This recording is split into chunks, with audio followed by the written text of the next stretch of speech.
You know what it is, you know who it is. Welcome to another video. So today is video 1.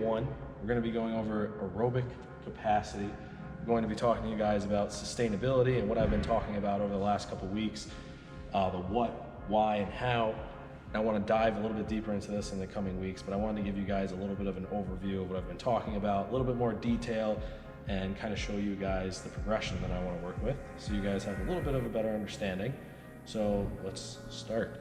So the first thing I want to get over and out of the way, aerobic capacity. We're talking about the ability to sustain. So we're moving for long periods of time. We're keeping a steady pace here, which I'm going to get into a little bit more, but the ability to sustain over a long period of time. So to kind of go over the definitions, aerobic, which we're going to be talking about, this is where we're going to be, is with the presence of oxygen. So extended periods of cardio, we're going to have to be breathing a lot. Anaerobic, without the presence of oxygen, aka power output. So short bursts of strength. You know, we're lifting a heavy weight, we're doing things within 30-second time period, 20-second, 10-second time period. We're not going to need that oxygen. We're going to be using other energy systems. But what I want to be talking about today is just specifically aerobic sustainability with the presence of oxygen. So the what. So what is aerobic capacity and what am I talking about sustainability? So endurance, basically that's all we're looking at here. It's the ability to sustain movement for a long period of time. So anything over, 5 minutes, when I'm asking you to move and move at a sustainable pace for 5 minutes, keeping that pace and moving and moving and moving and never really stopping. That's what I'm looking for here. Endurance, we're looking at running, biking, rowing, anything that can be done that's low contraction, meaning we're not doing a lot of contraction, like our muscles aren't extending and contracting a bunch of times within something. We're just moving and moving and moving and moving and moving.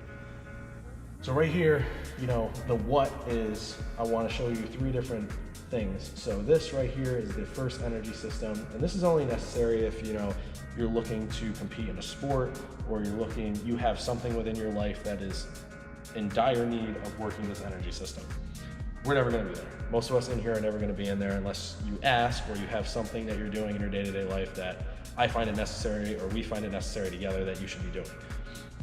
The second one is on occasion. We may come there on occasion with tests, working to specific weights, or working in specific conditioning pieces where we introduce you to a test and we want to come back and retest that test, and we're going to be in that energy system a couple times, but we're going to be living in the sustainability.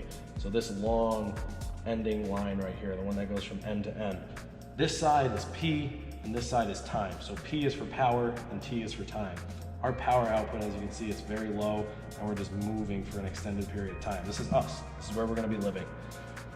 So the what of aerobic capacity and sustaining is showing repeatability within a session. So showing repeatability from set to set to set. All right? So the why. The why, there's a lot of reasons why. This is why I want to start having us do this more and learning about this a little bit more. Sustainability is the ability to learn pace. So being able to breathe, being able to know when you're pushing it and not going hard enough, knowing and learning about your body and being able to put a power output out and know that, okay, I could probably do this for a couple hours, or I don't know if I can do this for 10 more seconds. Doing that takes time. It's learning to breathe. It's learning to balance yourself while we're moving.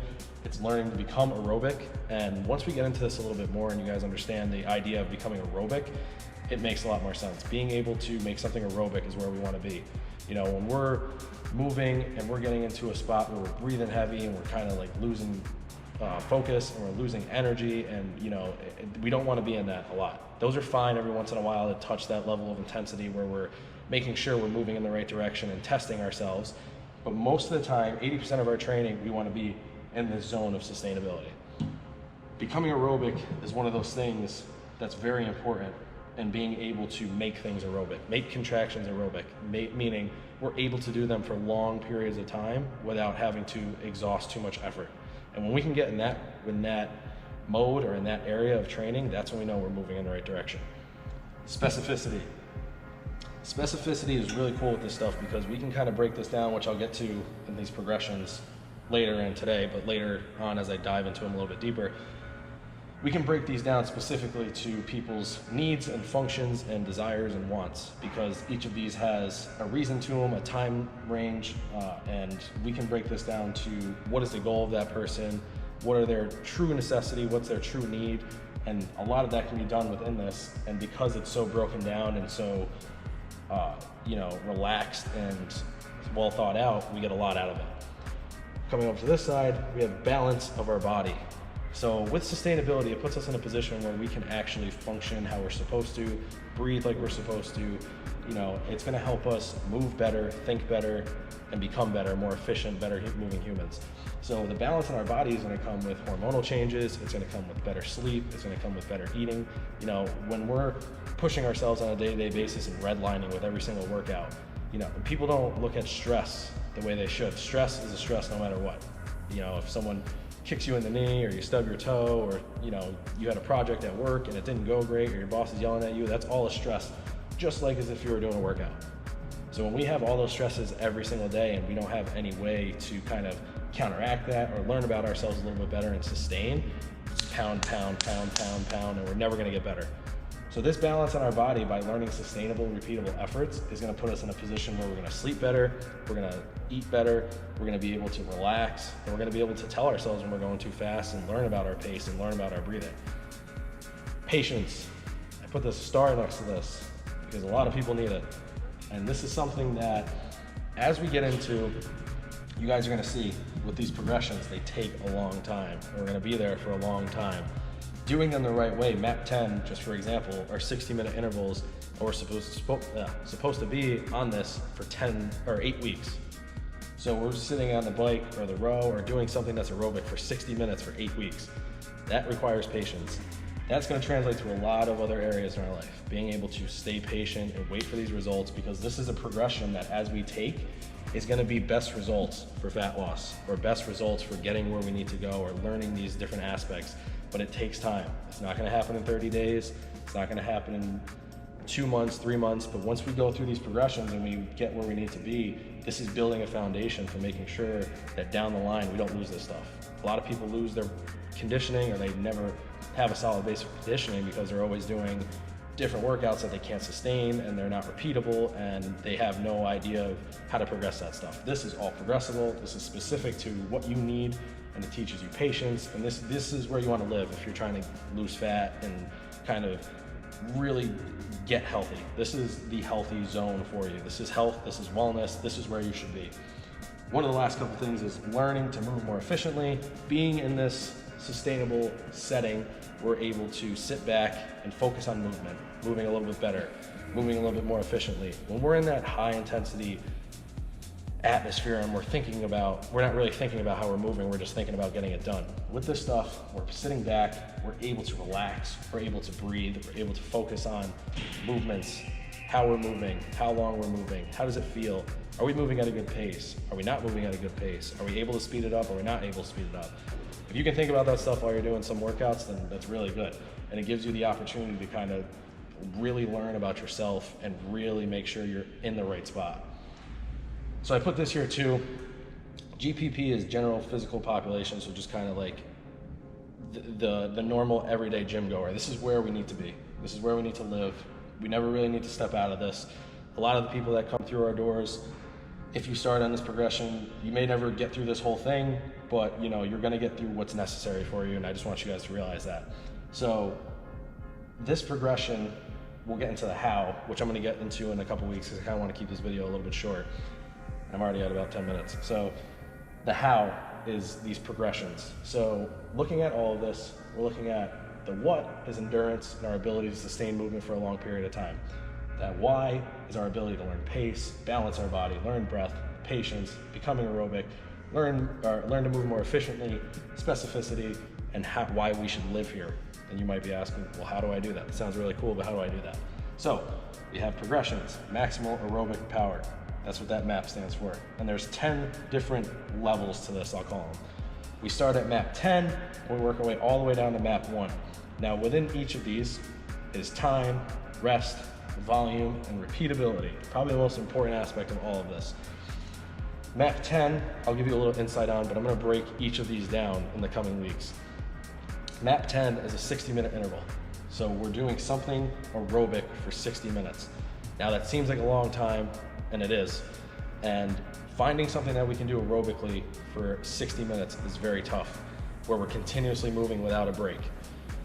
So this is why, which I'll break down a little bit more next week, sometimes we have to build up our way to map 10 to start this progression. Sometimes we can't just hop on something for 60 minutes and be aerobic with it.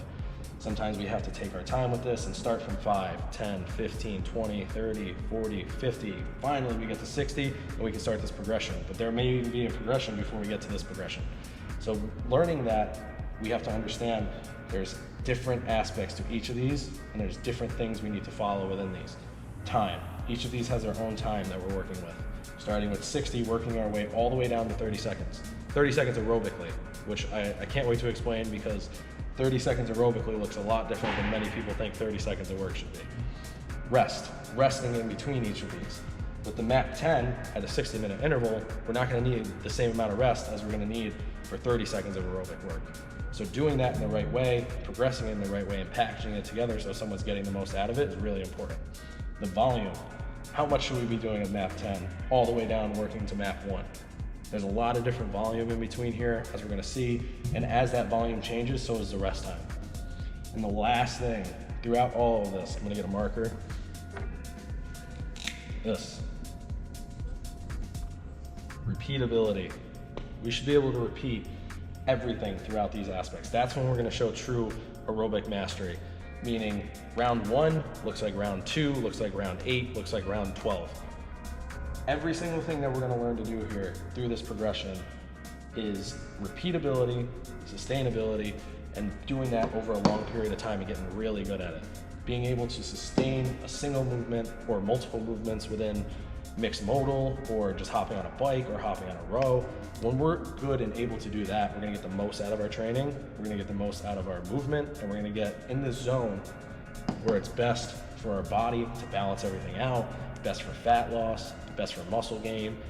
A lot of this stuff is also really good pairing with a strength program, which all the people at Thrive have their own individualized strength program. So doing this stuff helps us recover a little bit better, helps teach our body to move a little bit better, and that's gonna in turn benefit our strength stuff. So I hope this video helps. This is, like I said, just kind of the beginning of all this. I'm just kind of introducing you guys to the subject of sustainability. And if you guys have any questions, please ask. Like I said, in the coming weeks, I want to break down each of these. So there's MAP 10, 9, 8, 7, 6, 5, 4, 3, 2, and 1. And I want to break down each one, let you know the time limits of each, how to work them, how to use them, how to utilize them so you can use them. And then hopefully you can use them on your clients, or you can use them yourself in your own gym or your own home, whatever you guys are doing. But yeah, so if you have any other specific questions, please let me know. Skinny boy out.